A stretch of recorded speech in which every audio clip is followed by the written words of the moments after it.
Welcome aboard, friends. This is Captain Collins. Now, first let me assure you that TWA has taken every precaution for your safety during this flight. We're proud of our safety record, and aside from a few brief moments of weightlessness, you'll suffer no discomfort in outer space. Please observe the two television screens. The upper screen looks ahead.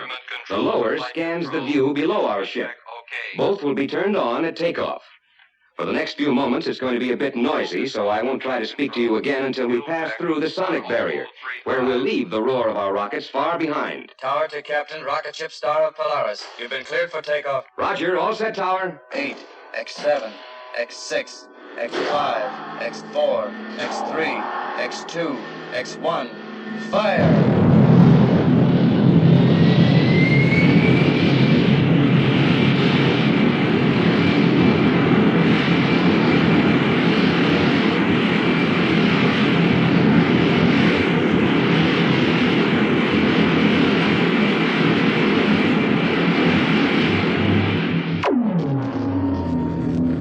Attention, please. That was the breakthrough. We've passed the sonic barrier. Our altitude is now 25,000 feet, and our rate of climb has reached 1,000 feet per second.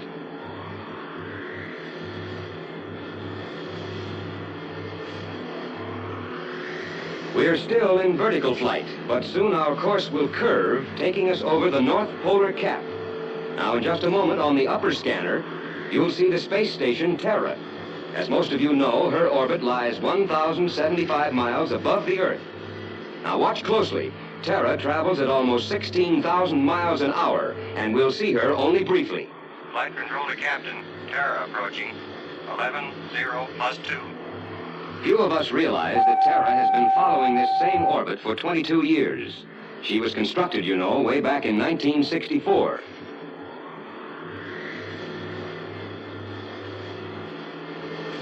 Now on the upper screen, the first glimpse of our goal, the moon. The speed of our ship and the moon's orbital velocity will eventually bring us together in space. The superimposed chart shows the exact point of intersection.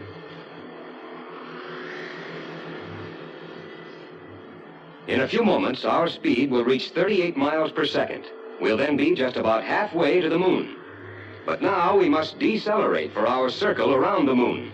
To do this, we switch off our rockets, turn the ship over by gyro, and then travel tail first and use the rockets for brakes. Our sister ship, about 2,000 miles off our course, is returning from the moon.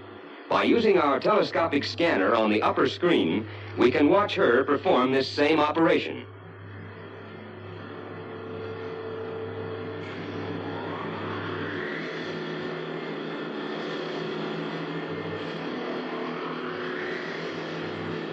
Now our ship will execute the same maneuver. Flight control to Captain. Gyro control on.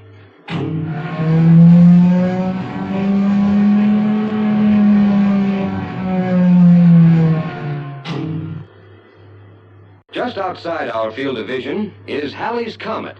I'll bring it into view by rotating the upper scanner. This comet is just a collection of frozen gases. Think of dry ice and you have the right idea. The tail of a comet becomes visible as it approaches the sun, and the closer it comes, the longer the tail appears. The tail of Halley's Comet now measures 12 million miles, and it will probably grow longer. This is the 17th known appearance of this comet. The earliest recorded was in the year 240 BC, the last in 1910. The comet appears at approximately 76-year intervals. Since we are flying tail first, it's the lower scanner that shows our approach to the moon.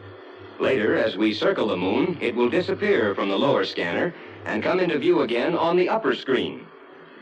Until the first space flight in 1960, there was much speculation about the moon's other side. But when we release our flares, you'll see that it's much the same as the side facing the Earth. Now, watch the upper screen. In relation to the Earth, we're going behind the moon, which appears to eclipse our planet. By the light of our flares, we get a close-up view of the moon's mysterious craters. Now, even in this enlightened age, we still aren't sure how they were formed. Some scientists believe they were created by volcanic action. Number 2 flare. Others Fire. insist they were blasted out by the bombardment of meteors. It's now an established fact that the moon does have an atmosphere. Although it's 1,000,000 times lighter than that of the Earth, Fire. it is dense enough to reflect radio signals. But as far as breathing is concerned, you might as well be in a vacuum.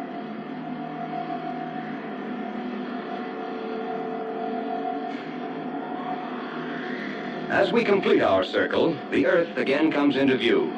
Although the nose of our ship is now pointing precisely at the east coast of America, during the trip back, the Earth will, of course, continue to turn, bringing California, our destination, into the proper position for our arrival, as indicated by the superimposed crosshairs.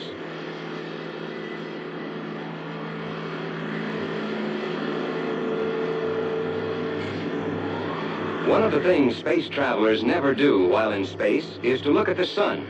But since we will view it indirectly, it is perfectly safe for me to show you a picture of it by rotating our upper scanner.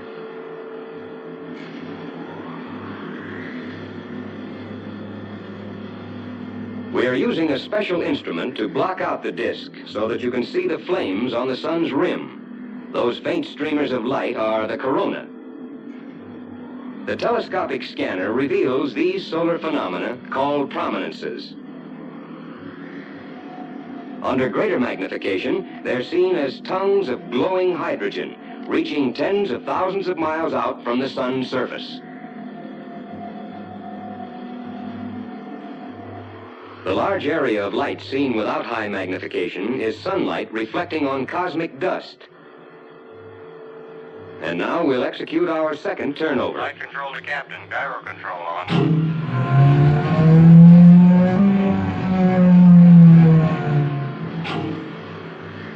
That little spot of light rapidly approaching on the lower screen is our sister ship outward bound for the moon. Now, on the upper screen magnifier, we can watch her turn over.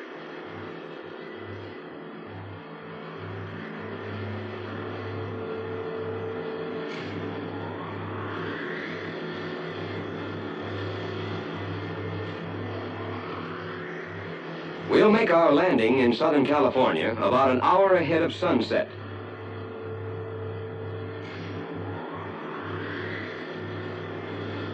From this position in space back in the 1950s, we would have seen Southern California only as a great hazy brown spot. Friends, that was smog. Today, in 1986, many of the children aren't familiar with this word, because fortunately, this great hazard to happiness and health was eliminated once and for all about 15 years ago.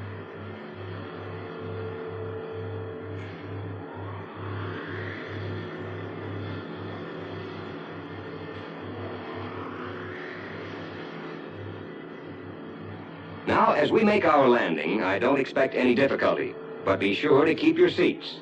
And don't worry if things get a little warm. It's perfectly normal for the ship to heat up as it slows down in the atmosphere.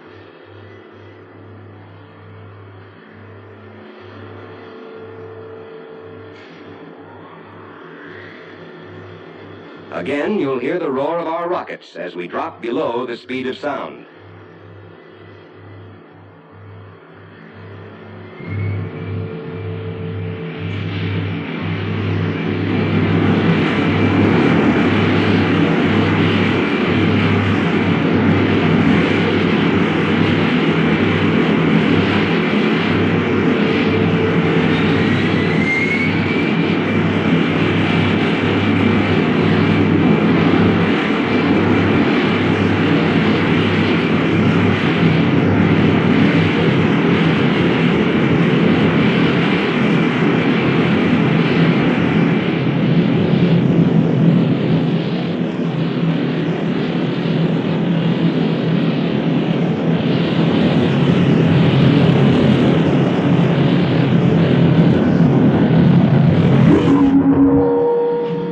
Ladies and gentlemen, we have just landed at Disneyland. We were very happy to have had you aboard.